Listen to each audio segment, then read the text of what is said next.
Здравейте и добре дошли. Май на мен се пада честа да открия новата зала и SoftUni 2.0. Така го кръстихме. Това са новите зали, това е ново SoftUni, понеже сме вече версия 2.0. Ще има промени, всичко ще е готино вече, така че добре дошли за много години и всичко хубаво на всички и да кодите постоянно. Да не спирате да кодите. Днес какво съм ви приготвил? Първо, набързо ще минем през една презентация за Angular, по-скоро някакви best practices, които са. След това ще почнем да пишем проекта, като ще показваме част от тия практики и ще видим как да структурираме нещата, как да го напишем, как да направим някакви неща. Разбира се, няма да го напишем целия. Разбира се, след това няма да ви дам кода, но ще минем през всичко, ще видите как се пише и след това ще можете да си прегледате видеото и да си го напишете. Нако, кажи добре дошли на SoftUni 2.0.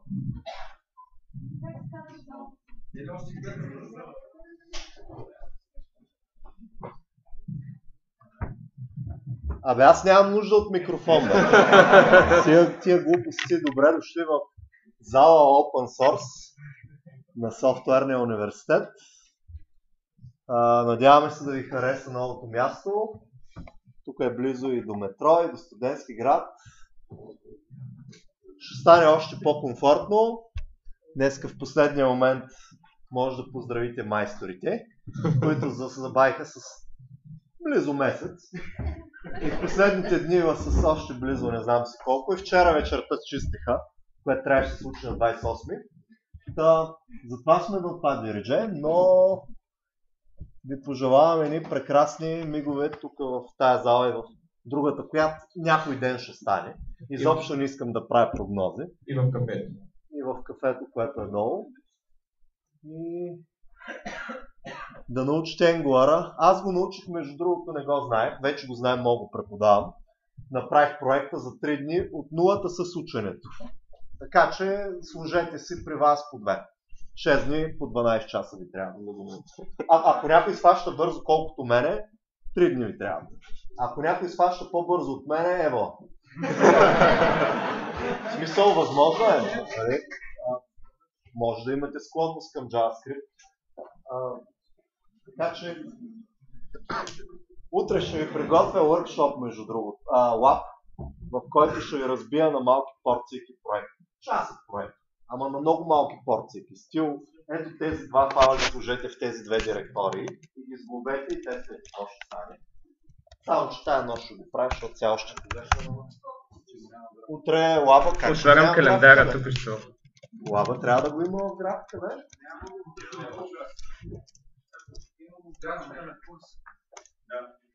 Ау. Би трябвало да го има и в това. Мисля, че от това беше, ама... няма.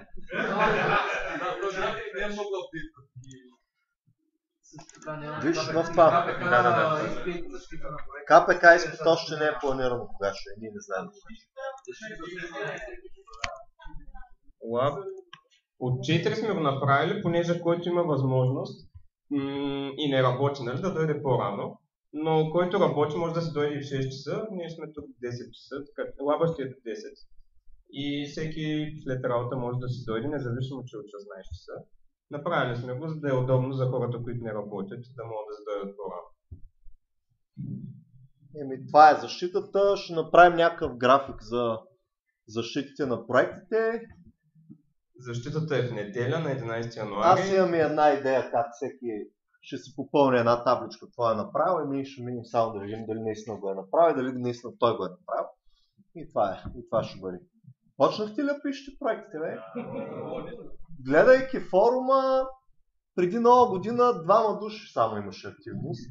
Явно другите не са успели. Не можахме да отговорим на всички въпроси. Надявам се по-знаещи да успеят да се включат, защото днеска, нали, доскоро нямаше бюро къде да седнем. Така че малко екстремно. Това е организационно. Нека да се мята. Тук вече не е студено, нали? По КПК защитите на активните проекти Ще планираме, да.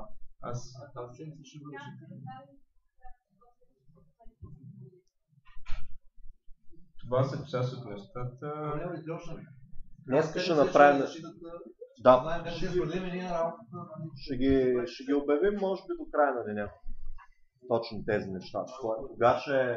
Кога ще са дати за КПК, изпити, защити, тимворци и подобни. Също така имаше въпрос за Angular поправката, кога ще е. Ами, една седмица по-късно. И на какъв проект ще е? На същия проект, може би.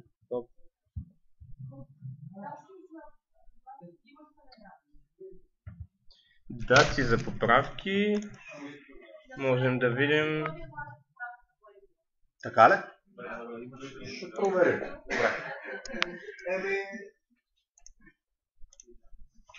Добре. Нека започваме. Имате ли въпрос преди това? Да. Лаба дали ще бъде 10% от оценката? Ами ние лаба не го бяхме смятали преди това, че ще го има. Не, просто то ще ти е върху проекта, така че лаба не е отделен проект, лаба е върху проекта и накрая ще оценява проекта, така че лаба ще ти помогне да си направиш проекта. Няма да е просто 10% отделно. Да? Системата за чекиране мисля, че не е готова. Ако виждате някъде чипче, ще може да стигнете. Ще видим, още сега идваме тая сутрин всички и всичко завърваме както го видяхте. Така че тия дни всичко ще бъде окей. Да? Още един въпрос.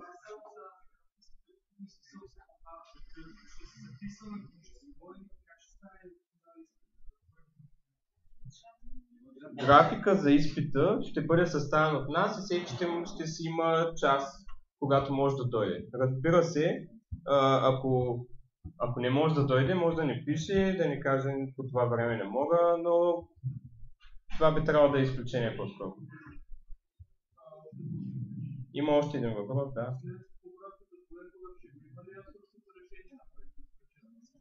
Ами след като, да, ще качим някакво решение.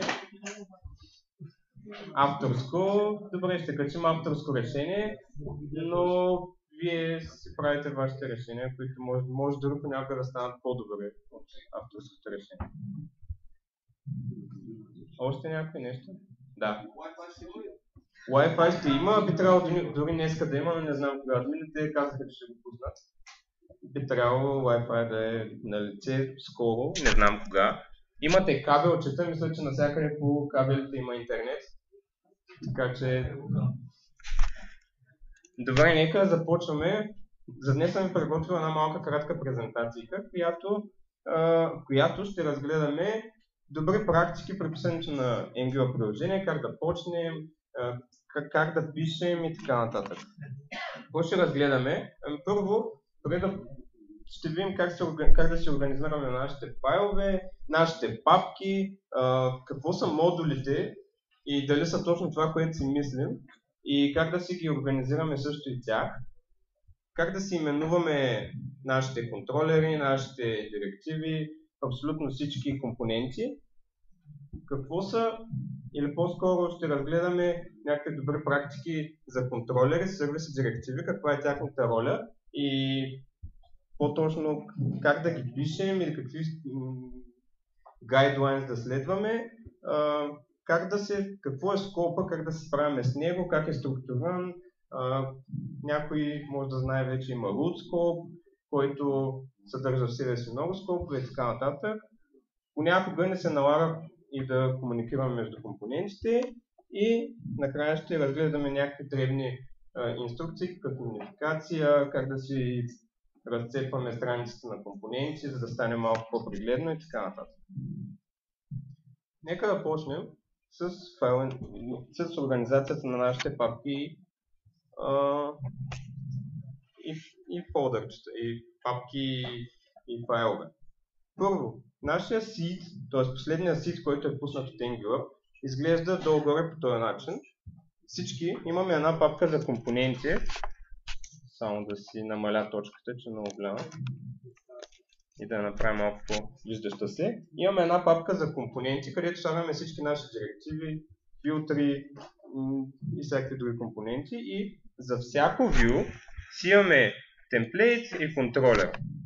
Това понякога е малко дразнещо, понеже могат да станат много вюта и да ни се напълни проекта с папки, да се чудим кое къде е.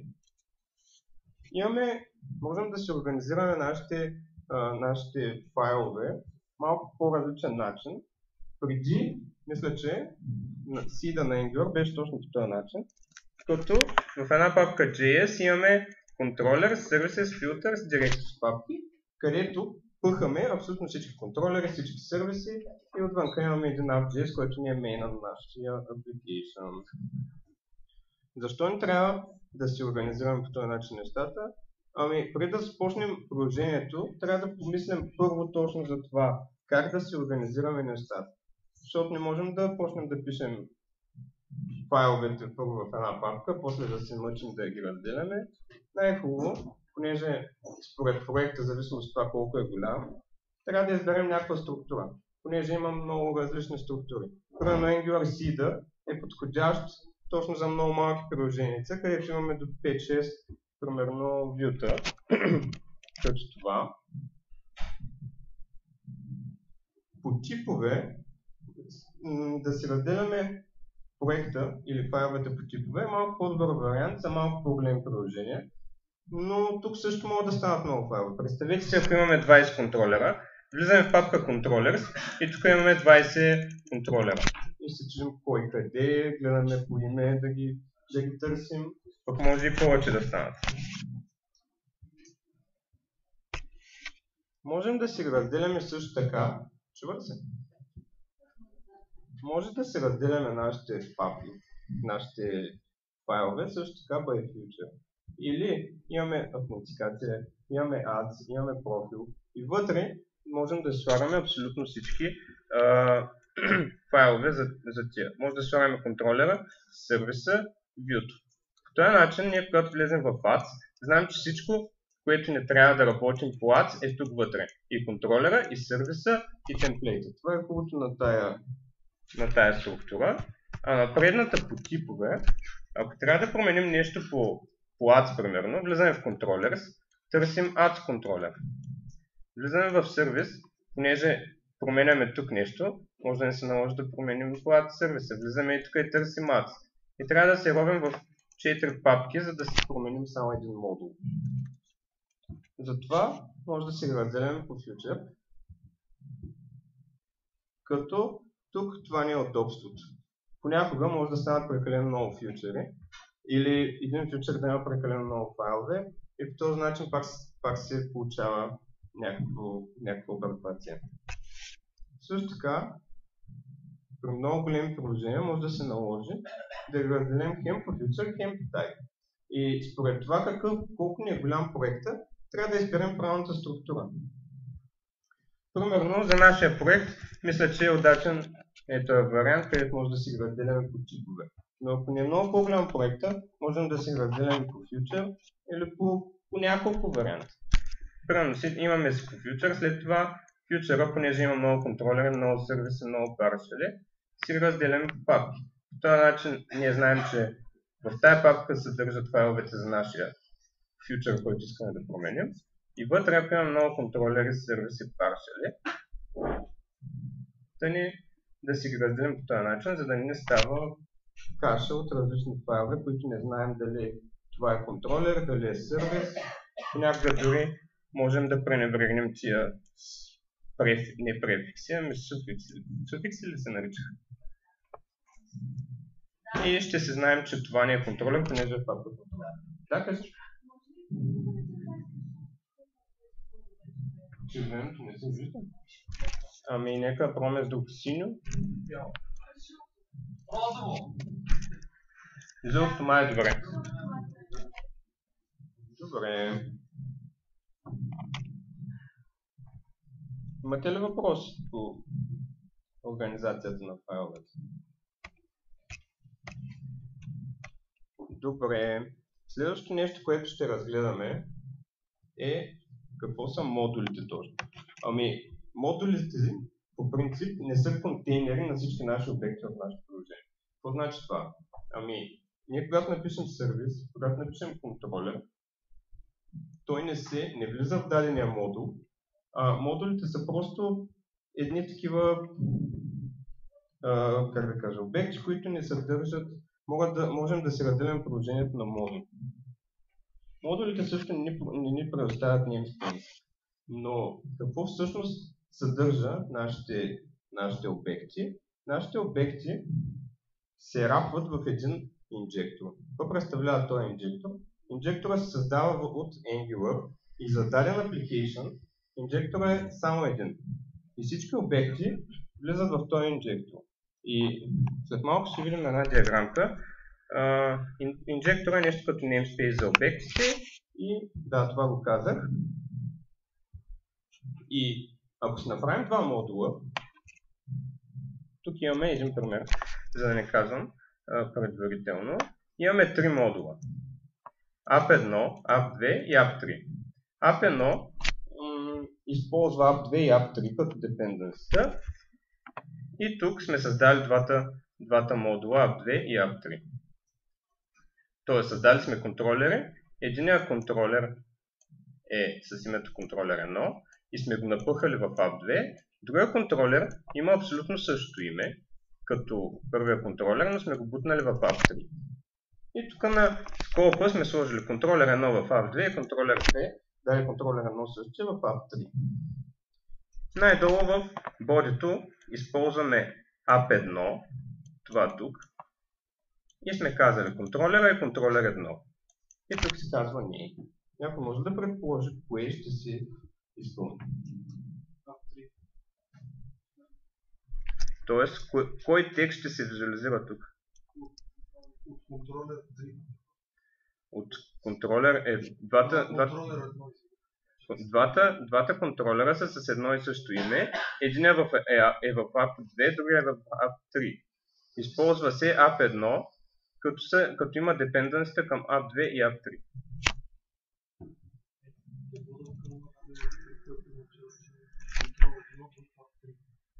Някой да предположи. Добре, колко варианта имаме да се изпишат? Ще се изпишат контролни над 2. Приложението е валидно, т.е. не приложението, ами кода е валиден и не гърми.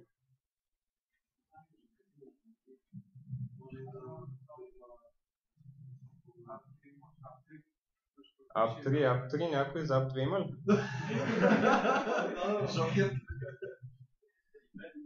И двете.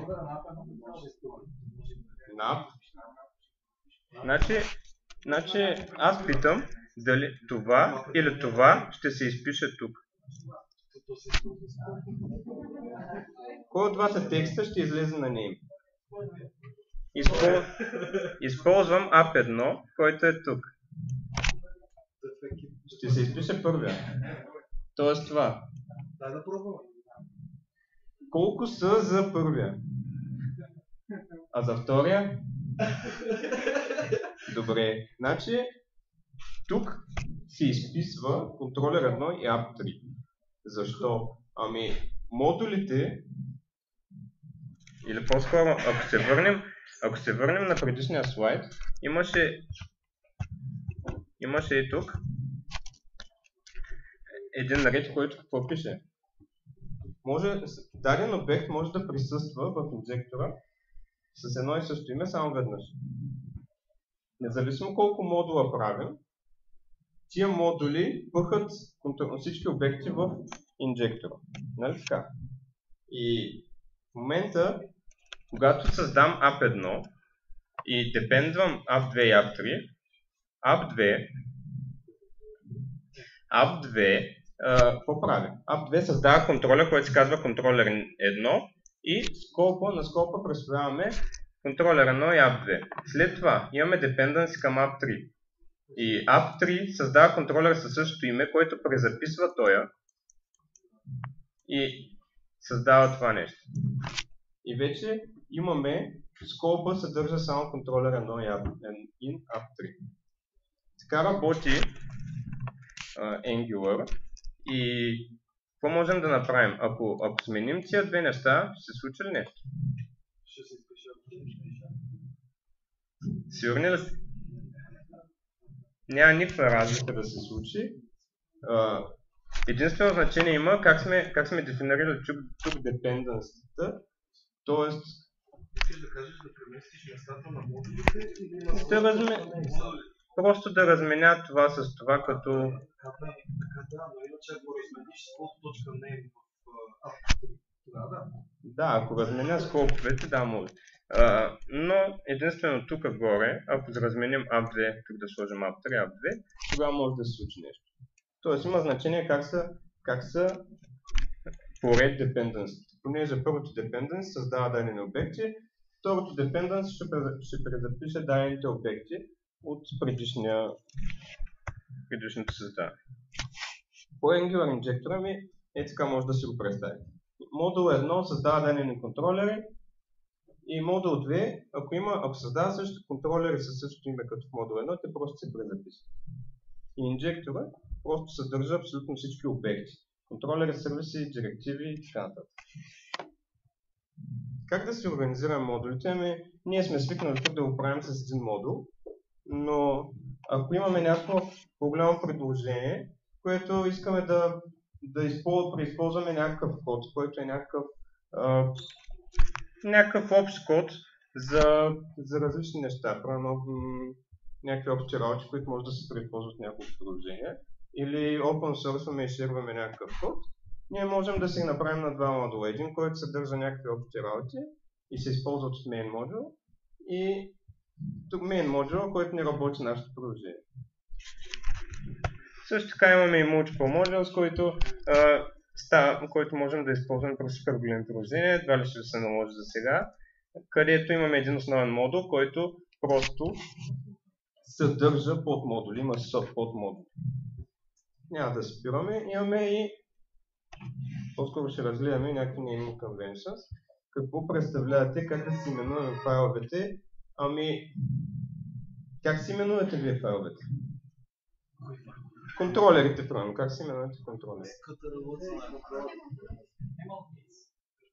Как е Pascal кейс е конвенция с малко? Честно казано, наистина на повечето места е различно. Някои слагат суфикси като CTRL или контролер. Някои спишат контролерите Pascal case, някои Camel case. Честно казано, независимо кое използвайте, бъдете консистентни, абсолютно всички неща ги правете както... Примерно един контролер, ако се направите по даден начин, правете всички така. Тук съм написал, че контролерите могат да бъдат, примерно ако имаме schedule контролер, може да бъде schedule или schedule CTRL, или може да е контролер да се напишем цялото. По принцип, в JavaScript специално не ме кефе тия CTRL, но навсякъде ги пишат, така че явно конвенцията е такава и е по-добре да се пише, за да се знае какво точно е това. Сервисите, суфикса е SVC. На филтърите можем да спишем просто филтър отзад. Директивите, също така, Camel case може да си кръщаваме, като можем отзад да сложим DRCT. Не е хубаво да си ги скръщавате dir, понеже dir значи и други неща. Понеже започва с dir, затова го казвам. Някой може да си кръсти суфикса dir, което не е много яко. Паршалите можем да си ги кръщаваме. Примерно ако имаме partial schedule, ние можем името на файла да е както schedule.html, така и schedule display.html. Аз не бих си слагал дисплей накрая да ми грузи цялата история. Имаме тук, какво е следващото нещо? Какви са отговорностите или всеки компонент, какво трябва да прави. И ще разгледаме няколко неща, как по-точно да си структурираме всичко. Контролерите, по принцип, за какво са отговорни? Контролера, някой може да каже, да го пише, да? Той управлява данните и е нещо като когато трябва да визуализираме данни.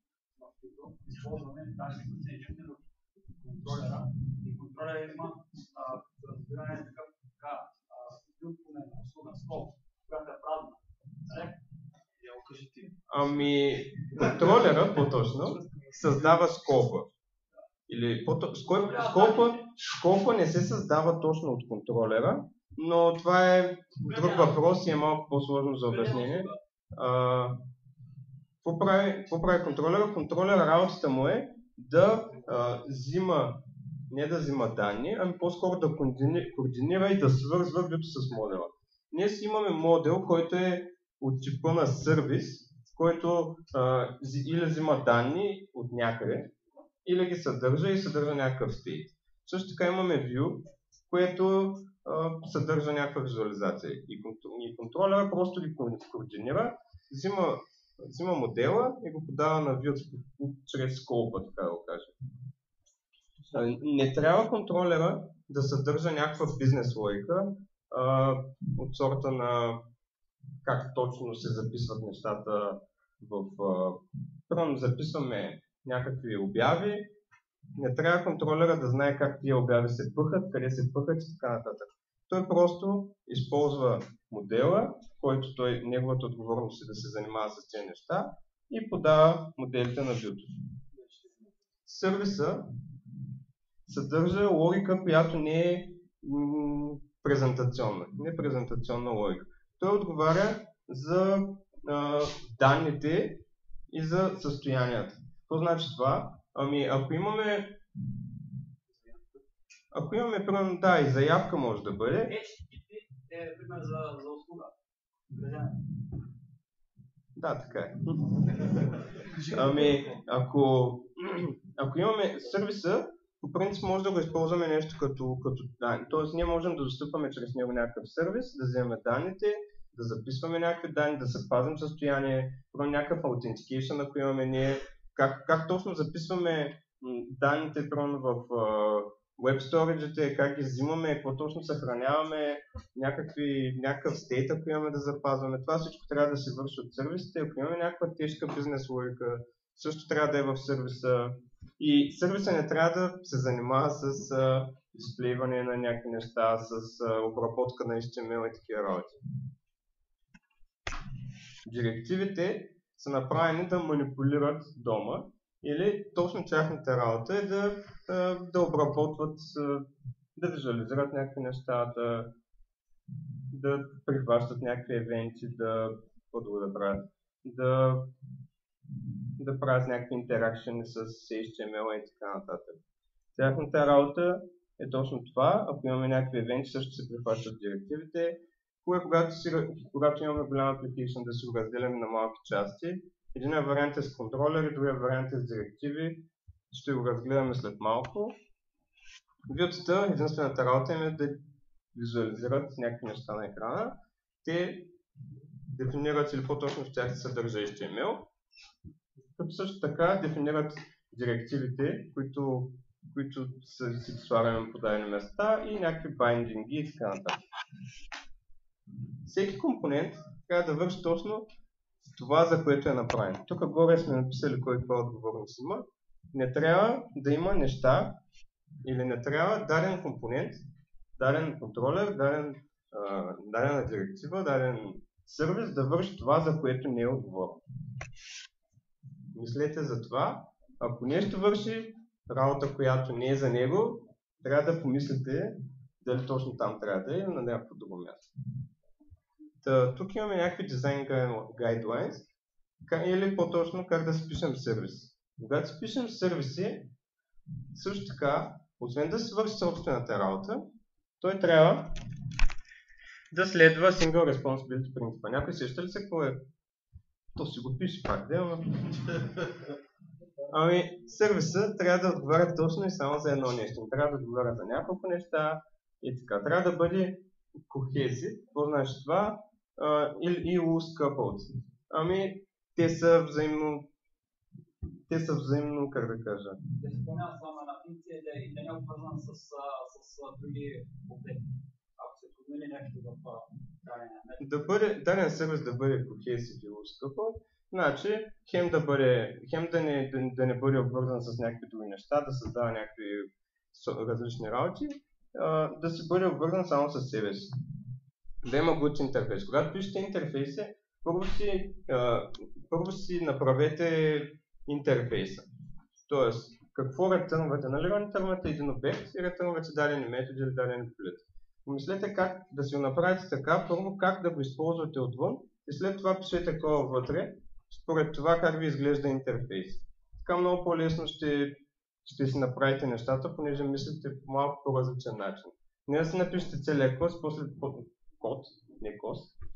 Не да си напишете първо целия код и да се чудите после как да го използвате, а да си направите така както ви е удобно, да си направите интерфейса или публичните свойства така както са ви удобни и чак тогава да пишете кода според тези публични интерфейси. Също така трябва да бъде тестибъл. Как да го направим? Когато следваме всички тия неща отгоре, lookup, cohesive, ако е single responsibility принципа и има добър интерфейс, той ще бъде тестабъл.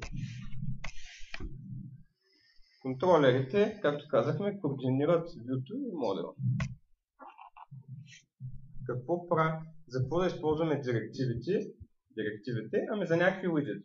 Примерно отстрани имаме sidebar, както имахме категории. Това може да се направи точно с директива. Долу имаме примерно градове. Пак може да се направи с директива. Имаме нещо друго. Може пак да е директива. И така.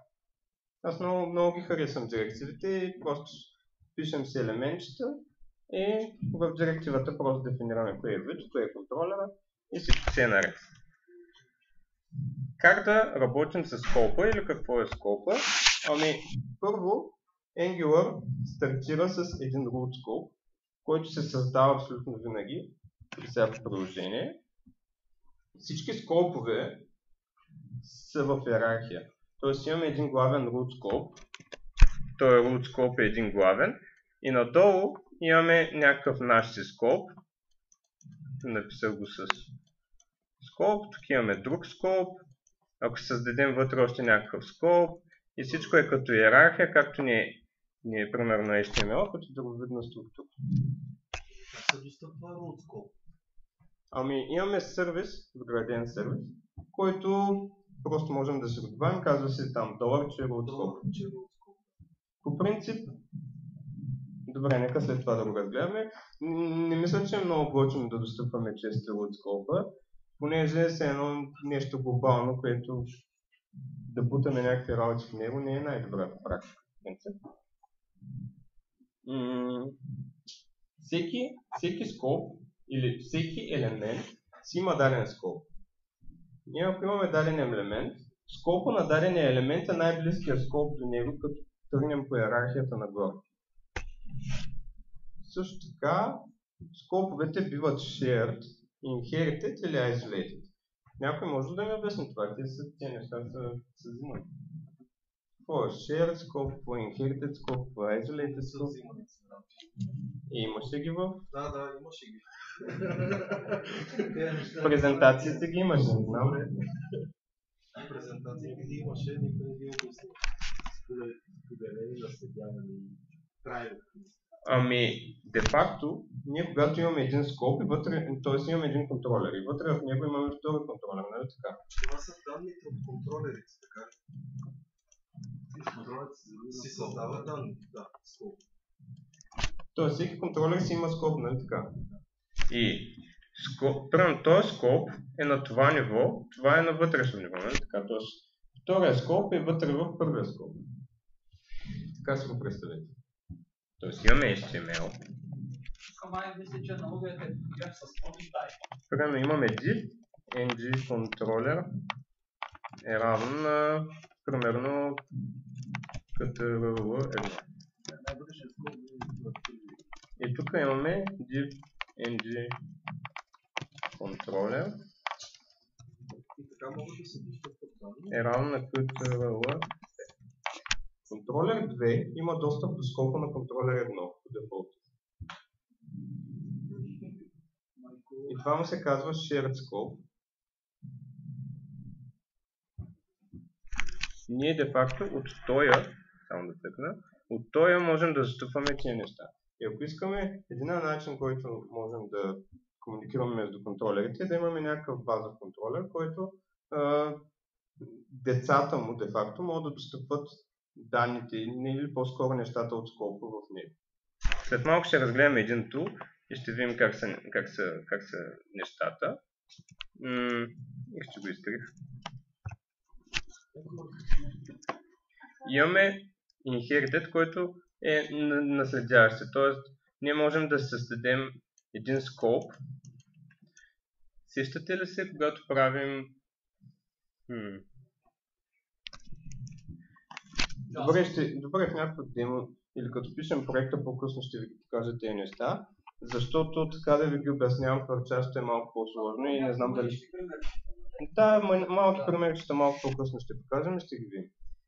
Има един тул за Chrome, който се казва Angular Batarang. Аз още дори не мисля, че не съм го инсталирал на тая машина и сега ще го видим. Пишем Batarang в Google и той излиза Angular Batarang. Даже ми казва, че е безплатно. Нека да го добавим и да видим какво ще се случи.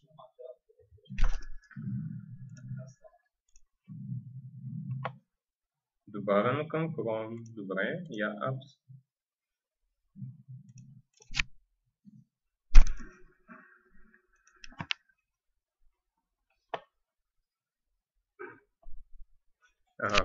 Когато учим в Developer Tools или като натинем F12, виждаме и тук, че не се появява още едно тапче AngularJS. Влизам тук и ако Application, разбира се, не е Angular.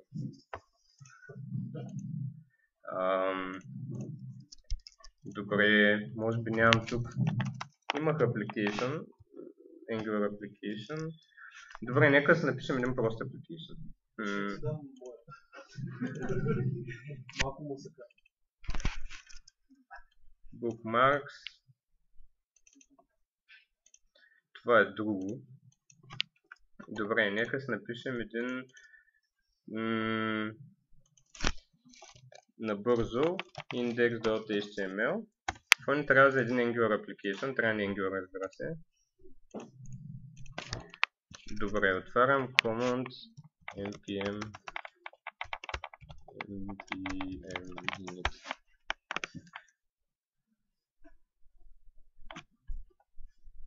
Добре, тест, version description.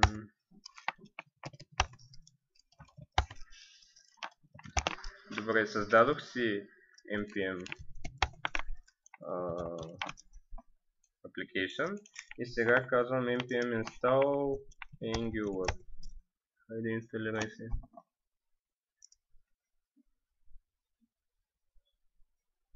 Добре, дойде.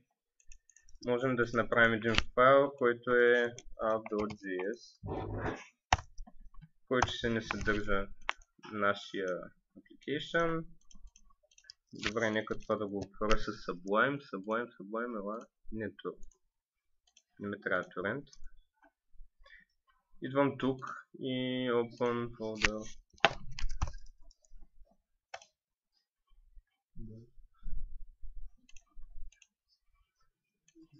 Добре, идвам в тук, казвам HTML, не ме трябваше това. Искам един скрипт. Без скрипт. Имам един скрипт, който просто искам трябва да се заредя в момента Angular. Angular ми е в Node modules /Angular/AngularJS. След това, какво ни трябва да заредим нашия main или app.js. Мога да седна? Добре. Нека да седнем на новото място. Това е новата катедра с столче. Добре, имаме Angular, имаме и app.js, които сме ги заредили. Какво трябва да направим? Някакъв тест application. В app.js какво трябва да направим? App е равна angular.module и ще се казва app. И тук трябва да дадем празен масив. Този масив какво означаваше? No dependency. Какви dependency има модула? В случай, ако нямаме dependency, не трябва да оставяме така, понеже няма да тръгне. Трябва да кажем празен масив. Защото тук имаме някакви, примерно може да кажем ng route. Да, или ng... какво друго имаш?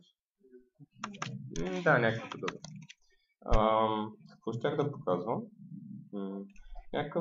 Нека си направим няколко контролера. Имаме app.controller и казваме home controller. Запитайка. Прави функцията, като можем да сложим контролера тук. Тук имаме даден скоп. И нека видим, ако рънна това приложение, имам ли XAMPP пуснат. Нека да си пуснем XAMPP, да видим на порта кое е. Искам достъп. Добре, порта ми е 8080. Visual Studio. Точно, че не трябваше в момента. Localhost 8080 изпускам и нека видим какво. Си имаме едно празно приложение. Отварям си моя най-добър Developer Tools, отварям AngularJS и казвам Enable.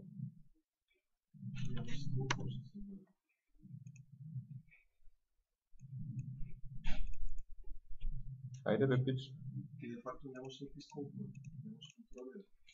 То винаги, значи application, когато се създава, винаги се създава root scope първо и когато аз създам, дори да нямаме и това нещо, аз би трябвало да имам само root scope. В момента трябва да имам root scope, който в него имам скопа на home controller. Хайде бе, пич, тръгни. Да.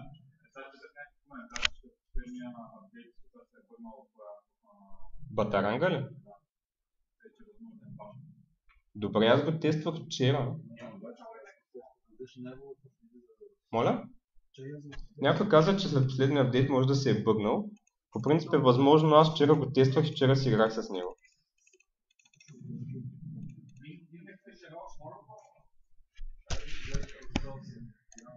Отварям index.html, да.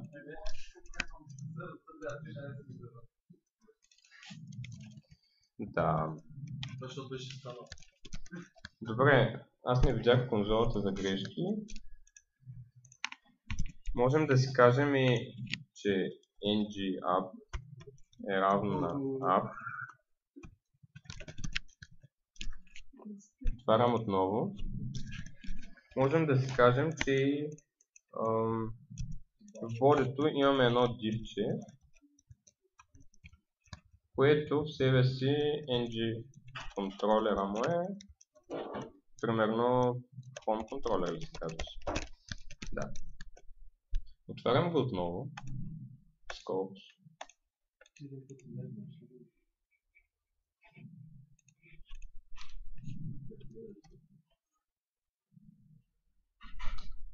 Добре. Хайде, please. Конзолата нямам грешки.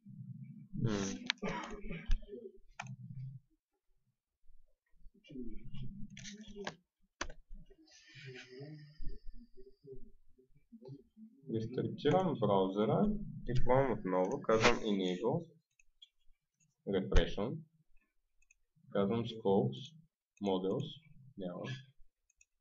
Добре, дори изглеждаше и по друг начин, когато го тествам. Как може за един ден да са пуснали апдейт? Пусни демото, което си го тествам. Ами, нека да не пускам. На мен интернет е угасна. Добре, след почивката ще видя какво се случва и ще ви покажа за Батаранга. По принцип с него може да се разглеждате много готини неща в Angular Application и може да видите дори скоповете как са структурирани, как се наследяват, кой какво съдържа, примерно когато имате Isolated Scope, както един скоп има разни неща, в парента му има други неща и така нататък. Имаме, понякога някой налага ли му се да комуникира между компонентите, или по-скоро между два контролера? Да. Колко от вас? Всички? Явно никой не е писал все още. По принцип, когато пишем разно приложение и ние си отделяме на една страничка и разделяме на 5 контролера. И ние искаме, когато цъкнем в сайдбара, да ни се промени нещо в main area. Това, когато са два различни контролера, по някакъв начин трябва да се комуникират. Единият начин е с inherited scope, или ако имаме някакъв базов контролер, който обгръща всичките, и всички негови деца могат да използват неща от скопа на парента. Де факто, ние ако имаме два контролера и трети, базов, който е така, тия деца, това са контролери, тия деца могат да използват неща от скопа на парента. И по този начин, примерно може да имаме някакъв ивент или някакъв метод закачен на скопа на парента и тия две деца могат да достъпват това нещо и по този начин се извършва комуникацията между двата контрола. Сега в различни ситуации по различен начин се прави, не винаги е... Както виждаме тук имаме три начина. Един е inherited scope. И тук пише, че всичко дефинирано в parent scope е достъпно в децата не децата, по-скоро в контролерите, т.е. в скопа на контролерите на дъщерните контролери. Браво! Добре. Всички контролери, които са в базовия контролер, имат достъп до скопа на базовия контролер. Така по-ясно ли става? Как се достъпва това нещо? Просто пишем scope. И имаш достъп до горния. Ако е main scope, не, просто казва main scope. Казваме scope.data. Ако има scope.data, когато main scope, по дефолт ти се наследяват нещата. И другия начин е да комуникираме чрез евенти. Наков показва във форума някакъв код, който комуникира между сервисите, не между сервисите, но между контролерите чрез евенти. Как става това? Евентите, примерно ако имаме един root в Angular има така наречените евенти. Евентите могат да имат някакви хендлери, като този scope. Казваме scope on category click. Тук са различни. Т.е. тук вместо category click трябва да е category две точки с малка буква click, както е тук долу. Абсолютно също. Та, когато дефинираме един евент, или когато кажем scope, слушай за евента category click. И при когато се изпълни този евент, изпълни тая функция. Нали така? И как можем да изпълним този евент? Можем да кажем root scope. Когато кажем root scope, де факто ние взимаме най-горната част на абсолютно всичко. Т.е. най-горният скоп на цялото приложение. И на този скоп може да му кажем, на root scope, може да му кажем broadcast. Това broadcast изпълнява надолу по всички контролери, всички скопове, изпълнява този евент, който сме му казали, примерно и тоя. И всички ивенти, които отговарят на абсолютно същия ивент, т.е. не е тоя string, се изпълняват. Става ли ясно? Тоест broadcast, т.е. като кажем root broadcast, той изпълнява всички евенти надолу. Можем да кажем от дадения контролер нагоре да се изпълнява, това мисля, че беше с emit, но по-скоро не трябва това. Може ли само да обясняваш теорията някакви? Да, след малко като почнем, аз исках да мина просто набързо. Добре, като... Евенти, категории, име на евент. Това е име на евент. Евенти, категории, това, което е във функцията.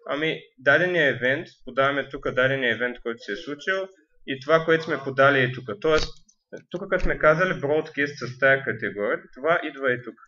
На on. Да. И просто, значи, идеята не беше да показвам много примери, понеже да не губя много време в тая презентация, а след това, като почнем да пишем проекта, че неща ще ги видим на живо и ще видим кое как се случва точно. В момента исках да мина набързо, за да видите някакви неща и после да си кажете, той преди малко го каза това нещо. И после като си прегледате презентацията, да видите, че ще си разберете нещата просто. Да. Тя не е много. Просто има няколко слайда още. Другия вариант е да го правим с сервиси, като всеки сервис има даден метод и ние можем да извикаме даден метод от два контролера, като този контролер, или по-скоро двата контролера, имат достъп до този сервис, като сервиса може да пази състояние, данни и така нататък. А грешка ли е, примерно, ако имаме копче, edit, примерно, копче, грешка ли е да... Копче е бутън. Добре, ако имаме...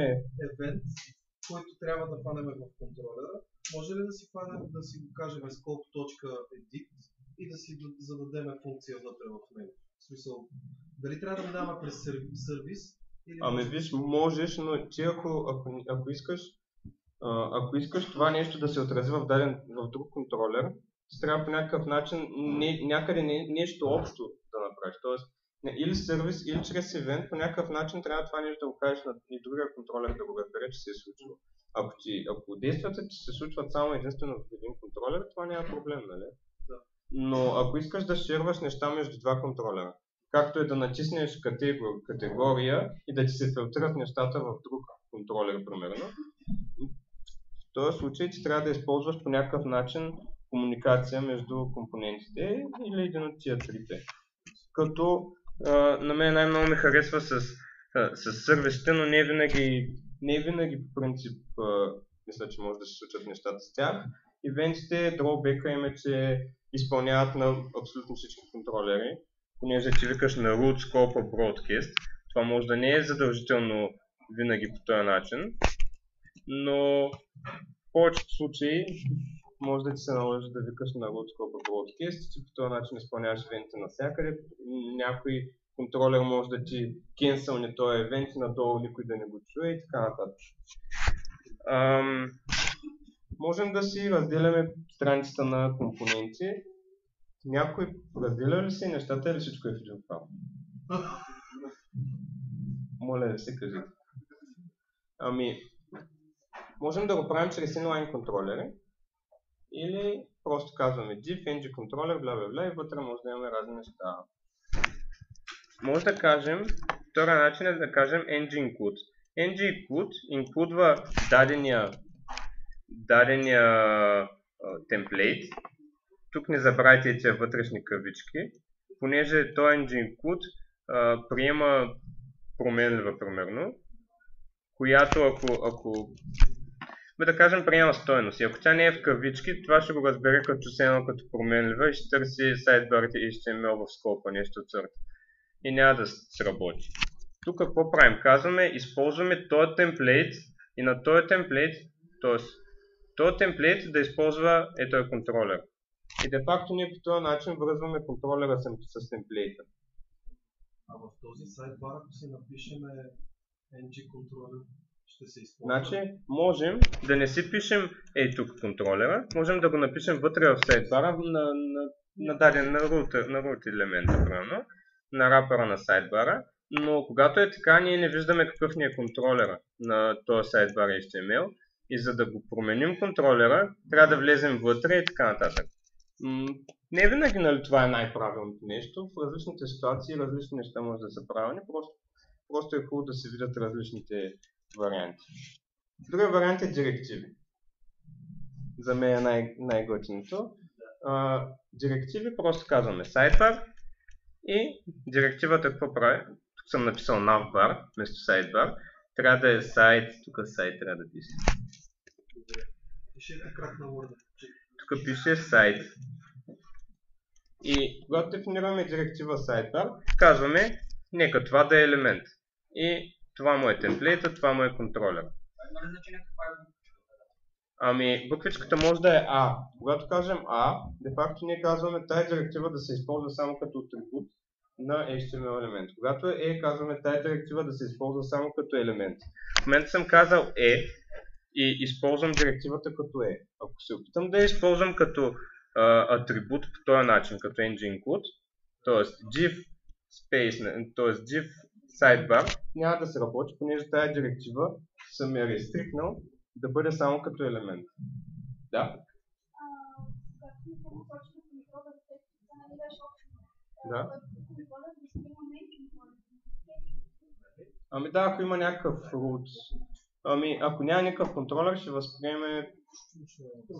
Да. Ако има парент, ще... Да, т.е. всичко си върви по парент, т.е. отгоре надолу се влизат. А освен ако не сме направили някакви... Първо тук може да кажем scope равно на празен обект, което ще не създаде isolated. Да, ще имаме изолиран scope, който де-факто ще си е собствен, т.е. тази директива ще има собствен scope и няма да има нищо общо с горните. Може да кажем scope равно на true, което ще не създаде, как се казва, inherited scope, т.е. ще наследи горните неща. Можем и други неща, ще ги видим по-късно. Какво е? Имаме едно нещо наречено FOUC. Това е случвало ли ви се, когато отворите страницата и да виждате кадровите скобички? Ами, това е поради причината, че скрипта, или по-точно Angular, когато си го зареждаме най-отдолу в нашия HTML, той не се е заредил все още и де-факто нашия HTML се е показал на екрана и докато се зареди, Angular и компилира целия HTML, ние виждаме нашите кадрови скоби. Как да го avoidнем? Как да го предотвратим това? Нека говоря на български. Можем да използваме ng-cloak. По прави ng-cloak ние можем да го сложим на body елемента и по този начин цялата страница, докато се зареди, докато се компилира всичко, ще се седи бяло. Това не е най-добрият вариант. Може да го слагаме само на парчетата HTML, където имаме байдинги. И по този начин ще не се зареждат само парченцата, където имаме разни байдинги. Другия вариант е ng-bind. Когато използваме ng-bind, елементи не остават празни, нали така? И когато се появи някакво съдържание в тях, отпрено имаме страница и по едно време страницата ни се разпъва надолу. За да не става това, може да слагаме вътре един non-breaking space. Това е HTML encoded symbol. Да кажем, да, space. И можем да слагаме такива, вместо да оставяме елементите празни, за да не се случва да футъра и хедъра са залепени и след това почва малко по малко да се разпъва. Хубаво е, когато правим такива неща, да слагаме някаква waiting image. Как да слагаме такъв waiting image? Ами, тръгно, слагаме се една картинка, няма значение каква е, казваме ng-height true. И на дадените дива прямо слагаме ng-cloak и де-факто докато ng-cloak го има, тая картинка ще се визуализира. Добре, ще го видим малко по-късно. И как да пишем валиден HTML? Ами понякога може да ни е доста важно да пишем валиден HTML. Едното от нещата, които трябва да правим, за да впишем валиден HTML, е да не използваме директивите като елементи. Валиден HTML не е примерно нов за нас елемент. Трябва да си използваме директивите като атрибути, по този начин може да спишем валиден HTML. Също така, за да е валиден, за да е като атрибути, е хубаво да им слагаме data отпред. По този начин HTML5 стандарта позволява абсолютно всички атрибути, т.е. HTML5 стандарта е казал, че ти можеш да справиш всякакви собствени атрибути, стига да слагаш data отпред. И това е валидно.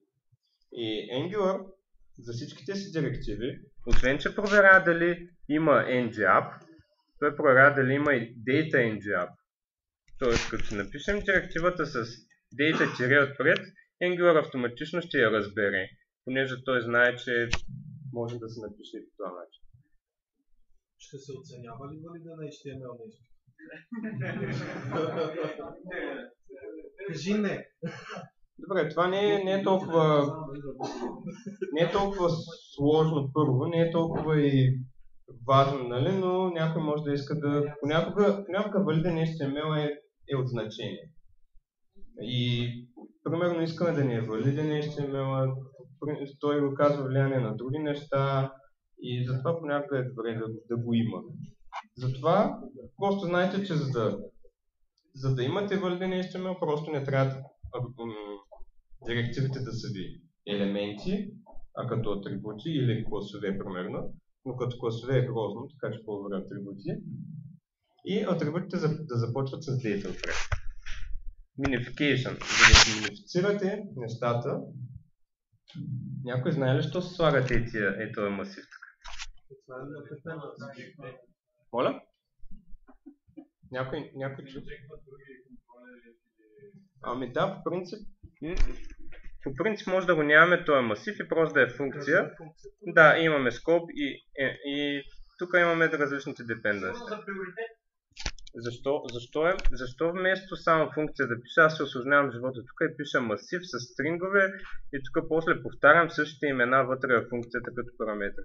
Защото когато модифицираме това scope и MyService се качават с APC и така нататък и ние не знаем стринговете се запазват и по този начин може да разберем, когато гледаме модифициран факт, какви промени има на тази функция. Да, колегата доста добре... вършиш лекцията. Колегата доста добре обясни. Точно така, когато се минифицират, какво прави минификацията? Тя всички променливи параметри в JavaScript и примерно ги кръщава от scope, казва тук A, тук B. Ако това нещо тук го нямаме, Angular какво прави? Angular с Reflection проверява как се казват тия параметри. Според това как се казват, ги инжектва. Той когато видя API не знае какво да инжектне. Затова има един друг начин да се пишат, да се напишат с масив. Масив и поред дефинираме нашите dependencies. Стринговете от минификаторите не се минифицират и Angular може да види, че имаме dependencies към scope и MySVC като стрингов. И той във функцията, както са поред тук, функцията е като последен параметр, т.е. като последен, не аргумент, ами последна стойност на масива. Първо изкарваме всички dependencies, накрая функцията, която не е. И като първи елемент на нашия масив си дефинираме първото dependency, като втори слагаме второто dependency. И по този начин, тук, дори да кръстим това A, а това B, Angular ще знае, че на първо място аз искам да сложа scope, на второ място MySVC. И тук минификатора също ще замести скопа с A, а това с B. И това всичко е валидно. Тоест за това се прави с масиви, защото мисля, че в някои от темата съм го показвал. Имам такива примерчета и исках да изясня, че когато имаме масив, това значи, че ни е min-save кода. Тоест, когато го минифицираме, няма да се щупи. Защото ако го нямаме този масив, всичко ще се щупи. Защото тук като ми каже A и B, и тук ми каже A и B, и Angular ще се чуди какво е това, какво е B, ти не искаш нищо да ги инжектвам, и ти вместо да имаш scope, ще имаш едно undefined tab. А когато имаш така, той знае, че на първия аргумент ще сложи scope, на втория да сложи MySVC, независимо тук какви са имената. Стана ли ясно? Супер. Също така, вместо да го правим това ръчно, може да използваме едно тулче, което автоматично го прави това вместо нас. Как се използва? Инсталираме го просто с npm. Казваме npm install ngmin. Глобално ще го инсталираме. След това го min-save. Това през конзолата всичко. Как ngmin и казваме app.js, app.cf.js. Де факто, кой файл искаме да минифицираме и как искаме да не се казва минифицирания файл. И след това той е сейвнат файл, можем да си го пуснем в интернет през някакъв минификатор и нашето приложение ще върви. Това е цялата история. Въпроси имате? Ще се оценява ли валида на HTML на изпита? Ами критериите все още не са готови, може би ще ги направим днеска, утре и ще ги, не знам дали ще ги обявяваме точно, но колкото по-добре си го направите, ако ви остане време, вече за една-две минути да си ги... Ще се оценява на изпита.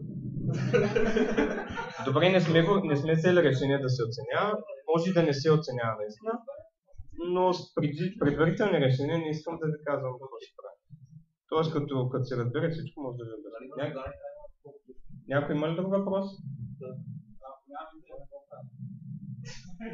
Ще има скоро.